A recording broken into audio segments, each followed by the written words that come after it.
cocaine is the only thing that's being forfeited. So you have to go, you'd have to work through the rolling programs. Is there anybody that I'm saying I don't got nobody that got my money in. I said I got on when I go down, I don't got nobody to go get it. because I mean, I can't handle any money on your behalf. I'm saying, what is she saying? She said they're not trying to keep the money. All right. Please be seated. Not a possibility. To pay you to I can't get them now. how do I somebody get it? You have to sign up. Susan joining us, or she's out? She is out for Guess that would explain why you're turning on that. what? We good? Pardon? Ms. Cutts? Thank you, Your Honor.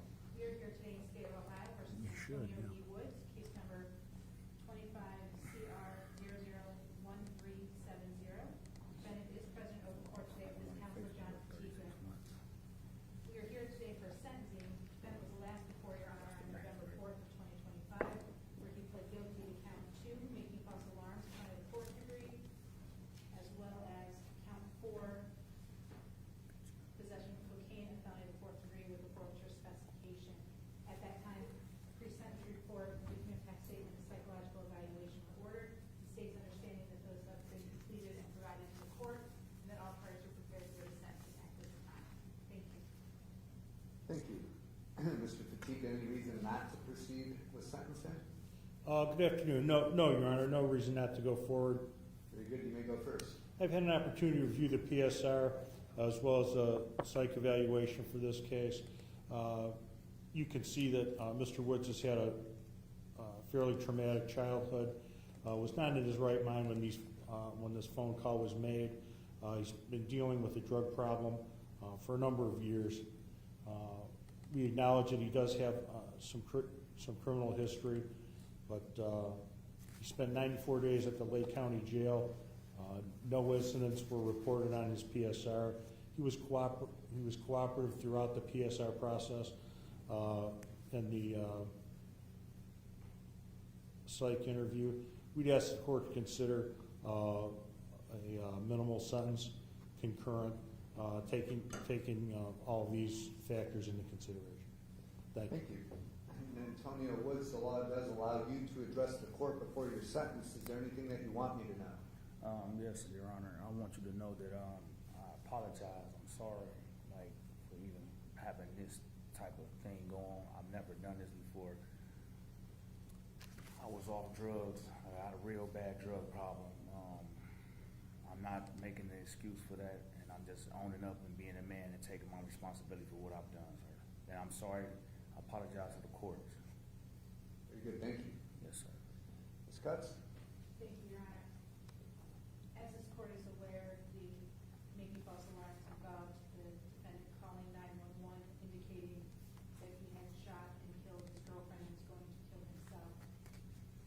What makes this case even more serious than the average making false alarms, besides the seriousness of what the actual call was also the impact it had on the community, the area, and the various police departments.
prison, a trafficking in drugs went to prison, and a possession of drugs at 4 went to prison.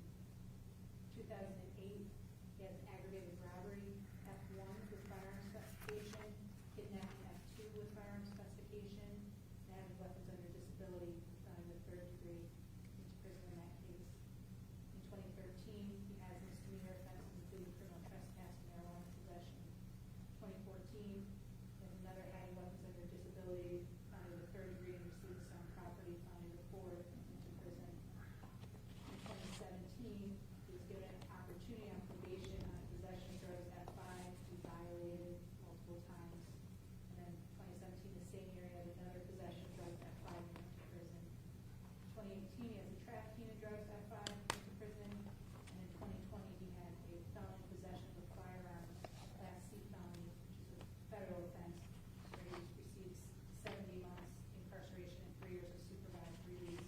He is still on supervised release in that case, so he is on federal probation, federal parole. He has had multiple violations unrelated to this case, as well as, it is my understanding, he has a parole violation pending. So he has been to prison for state prison 9 times on multiple cases and 1 federal. It's my understanding, in addition to being on federal supervised release, he's also on drug use control. He clearly has drug and alcohol issues based on his statements, and he has not responded favorably to previous sanctions. So based on all of that, the state does not believe this defendant is amenable to community control, feel that prison is consistent. He has 94 days credit in the Willoughby County Jail. Additional charges would be dismissed from the sentencing. We would ask for maximum prison consecutive in this case, based on the seriousness and his history. We do feel that consecutive would be appropriate and necessary in this case. Consecutive prison sentences to punish the defendant, protect the community, would not be disproportionate to the seriousness of the offense. He was on federal parole, supervised release. He also has a history of criminal conditions which would make consecutive sentences necessary to protect the public. We've asked for the forfeiture of the cocaine, the restitution, and that would be the state's recommendation at this time. Thank you. I have considered the record and oral statements made, the victim impact statement. I was also provided Willoughby police supplements numbered 20, 21, 22, and 23 that all identify the amount of loss to the various agencies that responded to this crime, labeling that Courts Exhibit 1 and making it part of the record. Pre-sentence report, psychological evaluation, a conference in chambers with counsel and the statements of the defendant's counsel, and the prosecutor. I've also considered the overall purposes of felony sentencing pursuant to Revised Code Section 2929.11, which are to protect the public from future crime by this offender and others, to punish this offender and to promote the effective rehabilitation of the offender using the minimum sanctions that the court determines accomplish those purposes without imposing an unnecessary burden on state or local government resources. I've considered the need for incapacitation, deterrence, rehabilitation, and restitution along with the public burden on governmental resources.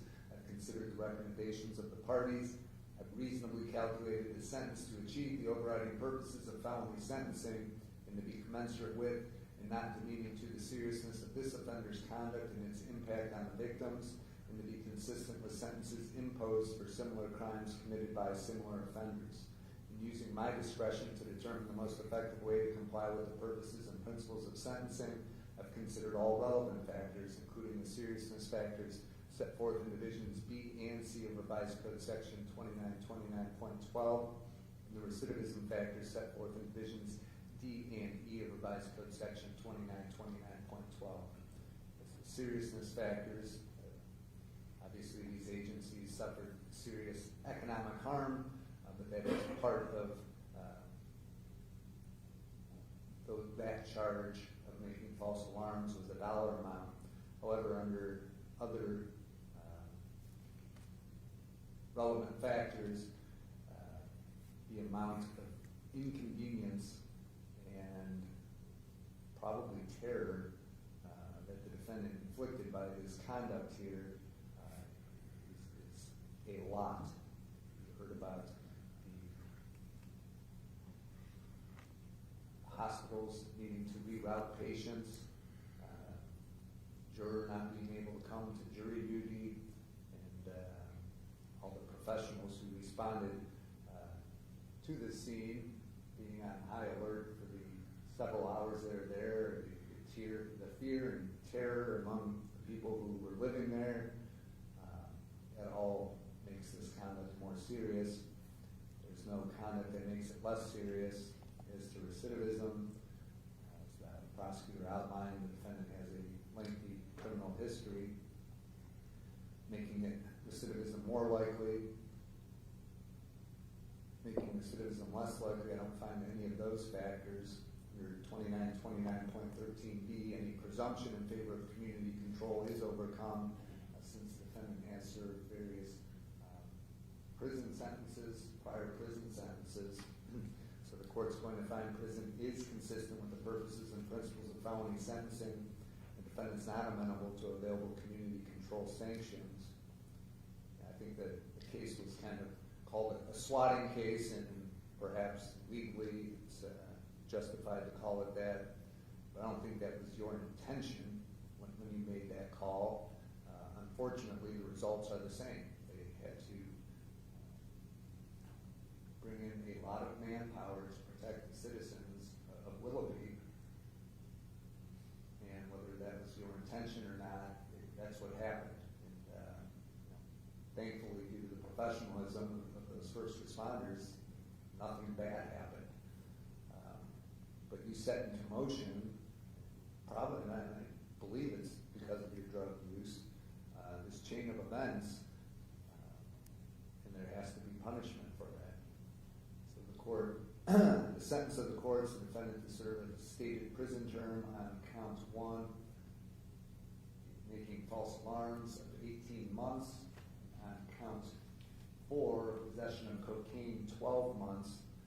Those are to be served consecutive to one another with credit for 94 days that have already been served, and that is to be served at the Lorraine Correctional Institution, so that is a 30-month prison sentence. The court finds consecutive service is necessary to protect the public from future crime by this offender and to punish this offender, and their consecutive sentences are not disproportionate to the seriousness of this offender's conduct and the danger he poses to the public. Note that the offender's history of criminal conduct demonstrates that consecutive sentences are necessary to protect the public from future crime by this offender. I consider your present and your future ability to pay financial sanctions in accordance with Revised Code Section 2929.18. Restitution shall be paid to the Willoughby Police Department in an amount of $5,999.70. The Willoughby Fire Department, $1,004.80. The Willoughby Hills Police Department, $1,090.92. And the Willoughby Police Department of $1,089.05. You're also obligated to pay any court costs and fees that are associated with this case. Post-release control is part of your sentence. You may be on post-release control for up to 2 years as determined by the Adult Parole Authority. If they place you on post-release control and you violate any of the conditions of your post-release control, the Adult Parole Authority may impose more restrictive post-release control sanctions, or they can return you to prison for up to 9 months for each violation, up to a maximum of 50% of your stated prison term.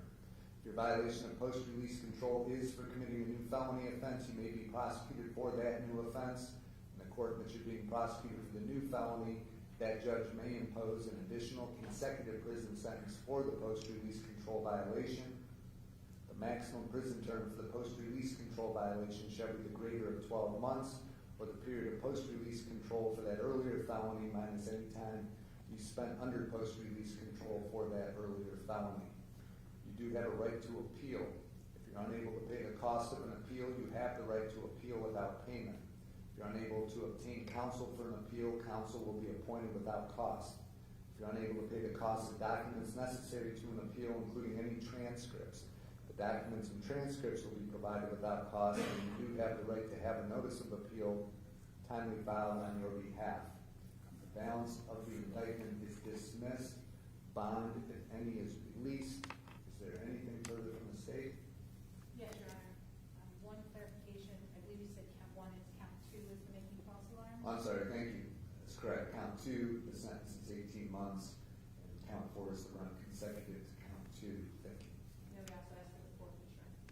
And I missed that as well. Thank you. The forfeiture of any contraband or instrumentalities to the appropriate law enforcement agency. Anything further from the state? No, thank you, Your Honor. For the defense? No, thank you, Your Honor. Good luck, Mr. Woods. We're adjourned. You got about 27 minutes to serve. You get 36 minutes to serve.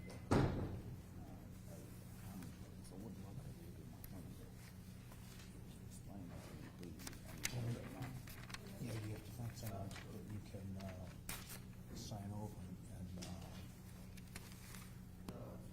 get from the police and put it in the town. I can't do that. So, I don't know what to tell you. So it's not something I can do. It should be. I don't know how long it'll keep.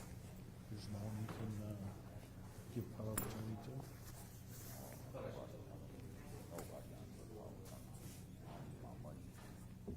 Okay. Good luck.